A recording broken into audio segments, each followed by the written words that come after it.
রাস্তার ওপর ছড়িয়ে ছিটিয়ে থাকা পাথর, পোড়া গাড়ি আর নিরাপত্তা বাহিনীর টহল। পাকিস্তান নিয়ন্ত্রিত কাশ্মীরের রাজধানী মুজাফফরাবাদের বর্তমান দৃশ্যপট এটি। দ্বিতীয় দফার নির্বাচনের আগে নিরাপত্তা বাহিনীর সঙ্গে বিক্ষোভকারীদের রক্তক্ষয়ী সংঘর্ষে উত্তপ্ত হয়ে উঠেছে পুরো অঞ্চল। অশান্ত পরিস্থিতি ও প্রাণহানির ভয়ে চরম আতঙ্কে দিন কাটাচ্ছে সাধারণ মানুষ। অনেকেই মুখ ফিরিয়ে নিচ্ছেন নির্বাচনী প্রক্রিয়া থেকে। আমার জীবনে এটি প্রথম ভোট দেওয়ার সুযোগ ছিল, ইচ্ছে ছিল ভোট দেব, কিন্তু এই অঞ্চলের বর্তমান পরিস্থিতি খুবই ভয়াবহ। তাই আমি সিদ্ধান্ত নিয়েছি ভোট দেব না। নিরাপত্তারক্ষীরা নির্বিচারে গুলি চালিয়েছে। 3 জনের মৃত্যুর খবর পেয়েছি। রাতেই একজনের জানাজা সম্পন্ন হয়েছে। মুজাফফরাবাদের প্লেট এলাকাসহ বিভিন্ন স্থানে নিরাপত্তারক্ষীদের গুলিতে মৃত্যুর ঘটনায় শোক আর ক্ষোভ ছড়িয়ে পড়েছে। নিহতের কফিনে পাকিস্তান নিয়ন্ত্রিত কাশ্মীরের পতাকা জড়িয়ে বিপ্লবের স্লোগান দেন বিক্ষুব্ধ বাসিন্দারা। স্থানীয়দের অভিযোগ, নিরপরাধ মানুষকে লক্ষ্য করে গুলি চালানো হচ্ছে। নিরাপত্তা বাহিনী এসে আচমকা চারিদিকে অন্ধের মতো গুলি চালাতে শুরু করে। সকালের নাস্তা করার সময় একটা গুলি এসে তার বুকে লাগে। চরম গোলাগুলি আর কাঁদানে গ্যাসের কারণে কোনো পুরুষ বাইরে বের হতে পারেনি।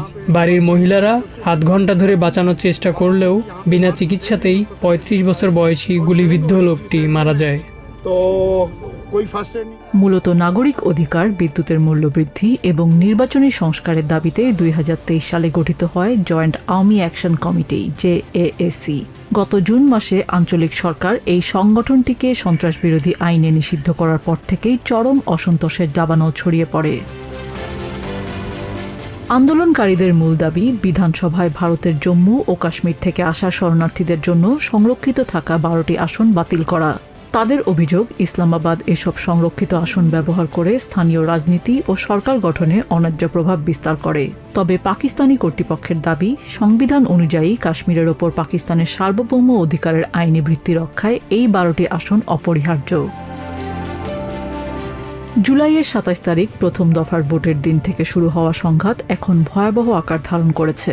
বিক্ষোভকারীদের দাবি, এ পর্যন্ত নিরাপত্তা বাহিনীর গুলিতে 40 জনেরও বেশি মানুষ নিহত হয়েছেন। অন্যদিকে সরকারের দাবি, সহিংসতায় নিরাপত্তা বাহিনীর সদস্য প্রাণ হারিয়েছেন। উভয় পক্ষেই যা প্রাণ যাচ্ছে তারা সবাই মুসলমান। যে কোনো দাবির সমাধান সংঘাত নয়, আলোচনার মাধ্যমে হওয়া উচিত। আলোচনার টেবিলে বসাই সবচেয়ে বুদ্ধিমানের কাজ। পরিস্থিতি নিয়ন্ত্রণে আনতে প্রশাসন পুরো অঞ্চলে ভয়াবহ ইন্টারনেট ব্ল্যাকআউট জারি করেছে। দীর্ঘ 40 দিনেরও বেশি সময় ধরে ইন্টারনেট বন্ধ থাকা, ব্যাংক লেনদেন ব্যাহত হওয়া এবং সড়ক অবরোধের কারণে বাইরের বিশ্ব থেকে অঞ্চলটি প্রায় বিচ্ছিন্ন হয়ে পড়েছে। জাতিসংঘ এবং অ্যামনেস্টি ইন্টারন্যাশনাল এই দীর্ঘমেয়াদী ইন্টারনেট ব্ল্যাকআউট এবং অতিরিক্ত বল প্রয়োগের কড়া সমালোচনা করেছে।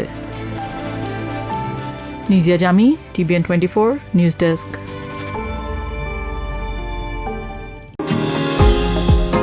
নিউ ইয়র্ক থেকে সম্প্রচারিত TBN 24 টেলিভিশন বিশ্বজুড়ে বাঙালির কণ্ঠস্বর।